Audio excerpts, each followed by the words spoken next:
1925 में एक British explorer पर्सी faucet Amazon rain forest में एक ऐसे शहर की तलाश में निकले थे जिसके बारे में कहा जाता है कि वो पूरा सोने से बना हुआ है और उसका किंग रोजाना सोने के पाउडर से नहाता है। लेकिन उस दिन पर्सी फॉसेट अपने कैंप से निकले तो थे लेकिन फिर कभी वापस नहीं लौटा। नाज़रीन, अमेज़न रेन फॉरेस्ट दुनिया का सबसे बड़ा रेन फॉरेस्ट है जो हैरत अंगेज तौर पे 8 कंट्रीज आपस में शेयर करती हैं। इसका एरिया 70 लाख स्क्वायर किलोमीटर्स है। इतने बड़े एरिया में इंडिया जैसे 2 देश और यूनाइटेड किंगडम जैसे 28 देश फिट आ सकते हैं।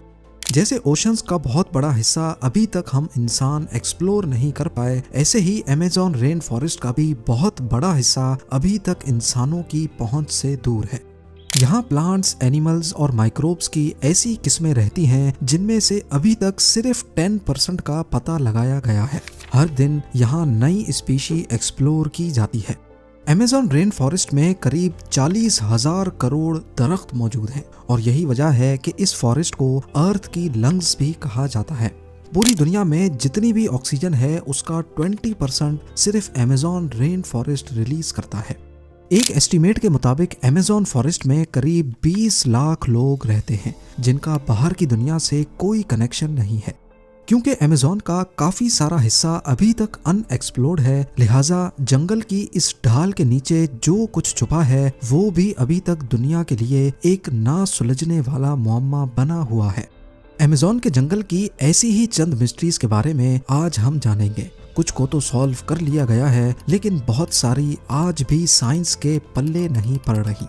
सबसे पहले बात करते हैं सिटी ऑफ गोल्ड के बारे में।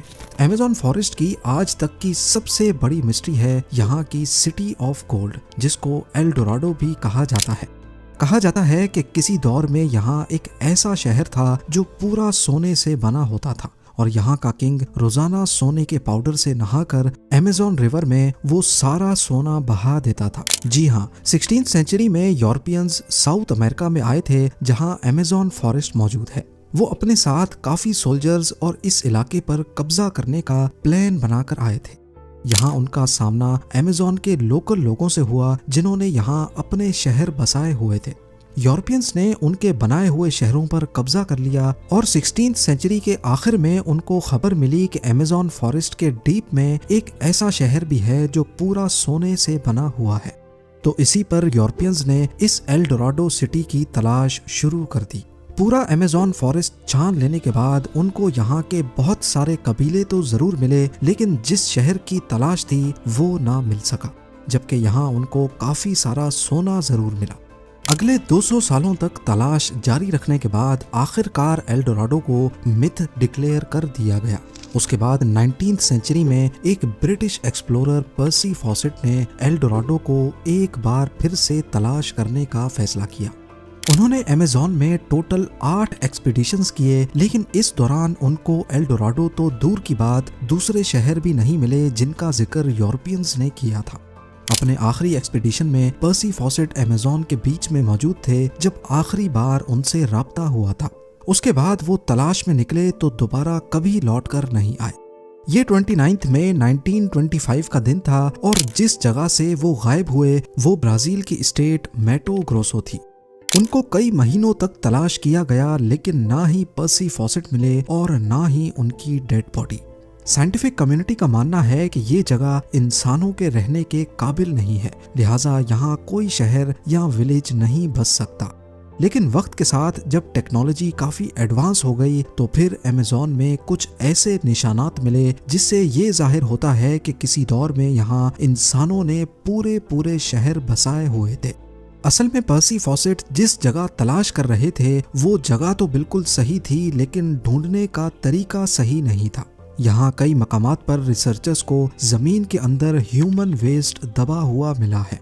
साइंसदानों ने अमेज़न में कई मकामात पर लिडार स्कैनिंग डिवाइस का इस्तेमाल करके घने जंगल की लेयर के नीचे पत्थर से बने स्ट्रक्चर्स भी ढूंढे हैं जिनको वक्त के साथ साथ जंगल ने छुपा दिया है।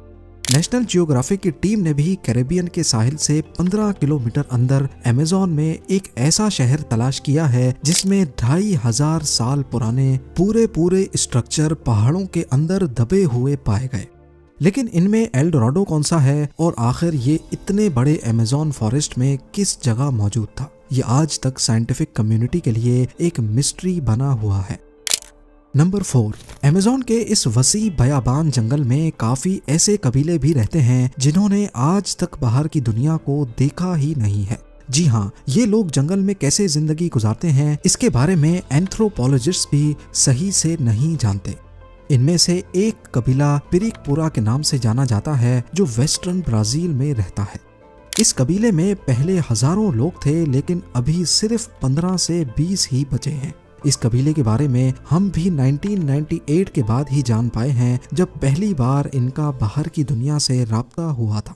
उनकी लैंग्वेज से ऐसा लग रहा था कि शायद वो अपना दुख दर्द बयान करना चाहते हैं। एंथ्रोपोलॉजिस्ट ने जब उनकी बातों को डिकोड किया तो मालूम पड़ा कि उनका कबीला पहले काफी स्ट्रॉन्ग हुआ करता था, लेकिन फिर कुछ कब्जा माफिया ने फॉरेस्ट में माइनिंग करने के लिए उनके तमाम साथियों को बुरी तरह मार डाला, जिनमें से ये चंद लोग बच गए थे। ऐसे पता नहीं कितने ट्राइब्स हैं जो अमेज़न जंगल के बीच अपनी दुनिया बसाए बैठे हैं। ये लोग कहां से आए थे, क्या इनका हजारों साल पहले यहाँ बसने वाले कबीलों से कोई कनेक्शन है, इस बारे में आज तक कोई नहीं जान पाया। नंबर 3, सदियों से हिस्टोरियंस को ये कंफर्म नहीं था कि अमेज़न में रहने वाले लोग यहाँ कब आए थे, लेकिन 2017 में ये पहेली तब सुलझने लगी जब आर्कियोलॉजिस्ट को कोलंबिया के करीब अमेज़न फॉरेस्ट में पहाड़ पर कुछ पेंटिंग्स बनी हुई दिखाई दी। ये बड़े बड़े पत्थर पहाड़ के अंदर पूरी तरह दबे हुए थे और इन पेंटिंग्स को समझने के लिए इनको एक्सपोज करना बहुत जरूरी था। लिहाजा आर्कियोलॉजिस्ट ने यहाँ 13 किलोमीटर की खुदाई की तो मालूम पड़ा कि किसी दौर में ये पत्थर एक गार के अंदर मौजूद थे। इस 13 किलोमीटर की गार में जो पेंटिंग्स बनी हुई पाई गईं वो करीब 12,000 साल पुरानी थी। उस वक्त आखिरी आइस एज की एंडिंग चल रही थी और जाहिर है उस वक्त यहाँ जंगल नहीं बल्कि सिर्फ बर्फ ही बर्फ हुआ करती थी। इन पेंटिंग्स में कुछ ऐसे जानवर भी बने पाए गए जो सिर्फ आइस एज में ही हुआ करते थे, जैसा कि मेस्टोडॉन्स और जायंट स्लॉथ्स। इन पेंटिंग से ये भी अंदाजा लगाया गया कि उस दौर में यहाँ इंसान किस हालत में रहते थे और कैसे वो अपने से भी बड़े जानवरों का शिकार करते थे। नंबर 2, 2019 में साइंटिस्ट तब चौंक गए जब उनको नॉर्थ ब्राजील में अमेज़न फॉरेस्ट के माराजोआ आइलैंड पर एक मरी हुई हम्पबैक व्हेल मिली। हैरानी की बात व्हेल का मरना नहीं था बल्कि इसके मरने की टाइमिंग कुदरत के निजाम के खिलाफ थी। ना सिर्फ इतना बल्कि व्हेल अमेज़न रिवर के करीब जमीन के ऊपर पाई गई थी। असल में 10 टन भारी ये व्हेल का बच्चा था। ये व्हेल्स सर्दियों की स्टार्टिंग में यानी अक्टूबर से नवंबर में अमेज़न के करीब समंदर में गर्म पानी एंजॉय करती हैं, लेकिन फिर ये खाने की तलाश में साउथ की तरफ एंटार्क्टिका के करीब चली जाती हैं। लेकिन ये व्हेल फरवरी में अमेज़न के करीब कैसे मरी थी? इन्वेस्टिगेशन से मालूम पड़ा कि ये जिस दिन मिली थी उससे सिर्फ 4 दिन पहले मरी थी। ना ही इसकी बॉडी पे किसी शिकार के निशानात थे और ना ही इसको कोई चोटें लगी हुई थी। तो अब यहाँ कई सवाल उठते हैं। पहला ये कि व्हेल इस मौसम में यहाँ कैसे पहुंची, ये समंदर से अमेज़न रिवर में क्यों आई और सबसे बढ़कर ये अमेज़न फॉरेस्ट के बीच जमीन तक कैसे पहुंची।